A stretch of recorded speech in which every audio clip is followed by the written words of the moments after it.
pray that you just calm my nerves and allow just coffee just to go through my system and Father, and allow me to speak clearly and allow my brothers and sisters that have open hearts to receive the word I prepared. In Jesus' name, amen.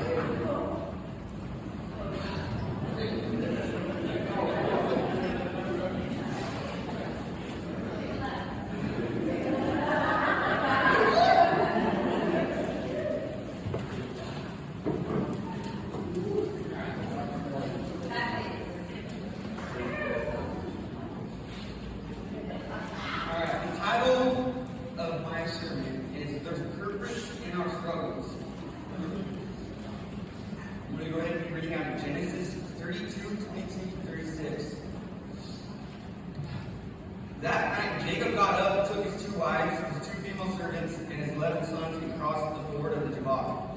After he sent them across the stream, he sent all over his possessions, so Jacob was left alone, and a man wrestled with him until daybreak. When the men saw that he could not overpower him, he touched the socket of Jacob's hip, so that his hip was wrenched as he wrestled with the man. The man said, "Let me go, for it is daybreak." But Jacob replied, "I will not let you go unless you bless me." The man asked him, "What is your name?" Jacob answered. The man said, "Your name will no longer be Jacob but Israel, because you have struggled with God and with humans and have overcome." Jacob said, "Please tell me your name." But he replied, "Why do you ask my name?" Then he blessed him there. So Jacob called the place Peniel, saying, "It is because I saw God face to face, and yet my life was spared." The sun rose above him, and he passed Peniel, and he was limping because of his hip. Therefore, to this day, the Israelites do not eat the tendon attached to the socket of the hip, because the socket of Jacob's hip was touched near the tendon. Alright, so, this is, I kind of touched base on this last time I did my devotion, and God really placed in my heart again, because, for me, I know, we could look at our struggles differently, and struggles are not meant to define us, but to refine us. And so step 1 is set yourself apart. We can make our identity by who we surround ourselves with. Our identity can also be in our material possessions and where we live. To truly find out who we are is to separate ourselves from the world. Alright, so when we come into this place, what we do is we leave everything behind us. We really have to trust in God and place everything in His hands. And we have to come to a place where, I myself, I had my identity wrapped up in my older brother, my siblings, where I was born and raised, and everything like that. But, I was always chasing something. I was chasing happiness, and I thought that if I follow my brother's books, forget that, I'll be happy. But really, I was just losing myself, my true identity. And we all know our true identity is in Christ. See, go to excavate the ground and find the hidden within the rock. Then there's a series of refining processes to draw out the impurities. So we truly don't know what's truly down deep inside us until we allow God to open ourselves up and allow Him to pull things out. You can't just walk around the ground and find rubies and gold. You actually have to dig and allow yourself to be opened up, be vulnerable. And that's really hard, It's hard to be vulnerable in front of our brothers and sisters without the fear of judgment.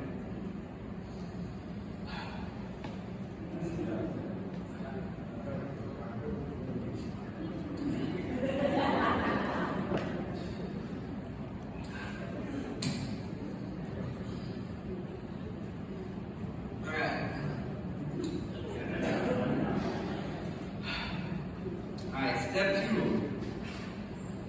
Stand firm and hold on to God's promises.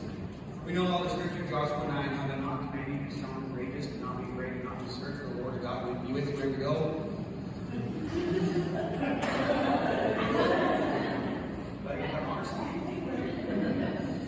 We must remember that God will never leave us or forsake us. He does not ask us nothing from us that we cannot handle. See, even David knew, even while he was running for his life, he held on to God's promises. He knew the calling that God placed on his lives, I myself, I knew God called me for greater and better things, but, after I graduated the first year, I did 17 months, and then I was 4 months in connections, the COVID happened, and I was able to go home for 3 days, and I went back to work, and, the governor allowed me to go to Montana for my Christmas vacation, came back, and my buddy called and said, "Hey, why don't you come back to work?" He's like, "No, I'm ready to start my life. I'm ready to start." Really, the ultimate thing I was doing, I was running away from God, and He was calling me out to do my life.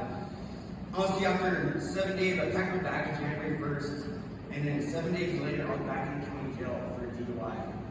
And I was like, right, I sit back and I'm like, why did I do this? Like, why? Like, I'm an idiot. Here I go again to this cycle. I got probation, everything, and I'm back in county jail. But in that time, in the county jail, I met a brother, Arturo, that most of you guys met, and I was able to, I seen him in his word, which is like rare for people in county jail, and I told him about the Dream Center. And God revealed to me, like, I can use you. I can use you to reach out to people listening. So when our brother Arturo came into those doors, it made sense to me. Like, dude, I do have a purpose upon to reach out to people. I guess I do have an impact, when I allow God's light to shine through me. He came twice, he didn't make it, but I know that God used me as a vessel to plant the seed. It's not our job to watch it grow. Our job is there to spread the word to our family, our friends, and yeah. All right, Psalms 55, 6 through 8.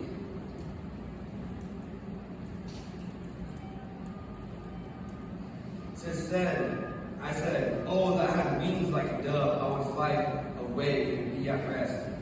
I would flee far away and stay in the desert. I would hurry to my place of shelter, far from the tempest and storm. There's so many times in this program, even before and this time around, when things got hard and storms came coming, I wanted to run.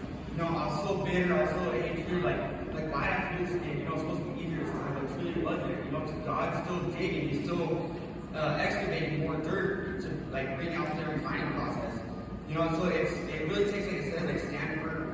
We really should have to stand firm in why we're here, but we're also don't forget the reason why we came here.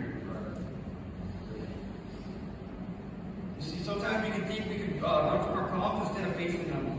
I try to run from my problems like here, but it truly caused me going a deeper rut. And now I'm thankful, I'm thankful for the DUI, because what for the DUI, I wouldn't come back here. Because after I left out of jail for DUI, I went back to work, and it was crazy. I still got a pay raise. I got promoted after being a couple days out, and then my first paycheck, before I got out, my brother-in-law overdosed, passed away. And I'm like, dude, are you serious, God?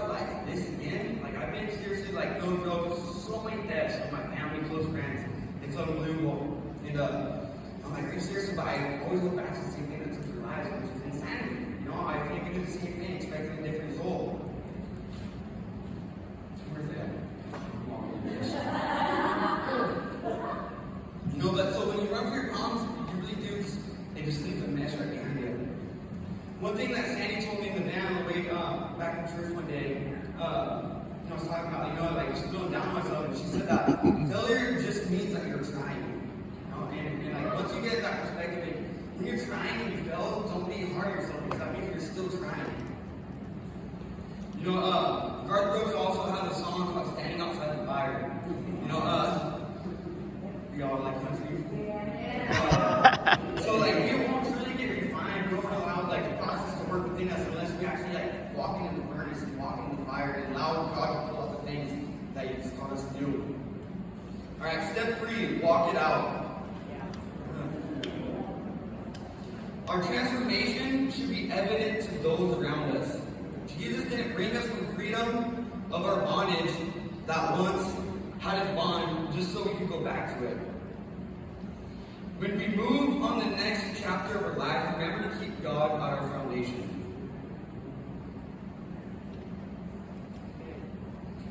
Luke 6:49. But the one who hears my words and does not put them into practice is like a man who built a house on the ground without a foundation. The moment the torrent struck that house, it collapsed and destruction was complete. That clearly shows right there, when I left the Dream Center, I stopped. I honestly, even before I left the Dream Center, when I got sent here, I truly put the Bible on the shelf. The only reason I don't pick it up is to do homework. We start thinking these things our own ways, and we can walk away from what God's placed in our heart. But really, our true foundation is when we stand firm and believe what He tells us, and all the stuff that He removed from us, we're not supposed to carry that back up. Alright, 2 Corinthians 5:17. Therefore, new creation has come, the old is gone, the new is here. And so God's cause to become new again. You know, I myself, I still struggle with that. I'm like, so just a little disclaimer, I haven't got this perfected yet. That's why I'm obviously speaking on it for the second time, which is my devotion. But you know, God really revealed to me, like, you know, once He pulls you out from the old way of life, we can't go back to the old way of life. You know, part of me still struggles. Like, I still want to go hang out with friends. I still want to go hang out with family I used to. You know, but I know for me, it's not God's time yet. See, God had to wait for Jacob to come back to go face his promise and face his brother. You know, and I've seen it from personal experience that by being here and the chaos I've done, I've talked to people that I've hurt, and they've forgiven me. You know, like, doesn't matter how much big the debt was, like the vehicles I wasted, like they forgive me and said, Cody, you know, like we're upset at what you did, but you know, we're happy that you're doing something right good. But he said that if you mess up and then there's big consequences, like, okay, I'm good. Alright, so see, Jacob was known as the deceiver, the one who grasped after his hill. See, and then with this right here, once you set us apart, stand firm, and walk it out, we'll become the deceiver, the overcomer. See, like for me, I was known as a drug addict, a criminal, a thief, but you know, that was my past, you know, and now, like, it says that God, because you struggle with God and humans, we've all struggled to tell you, you know. What else I got? Stop eating.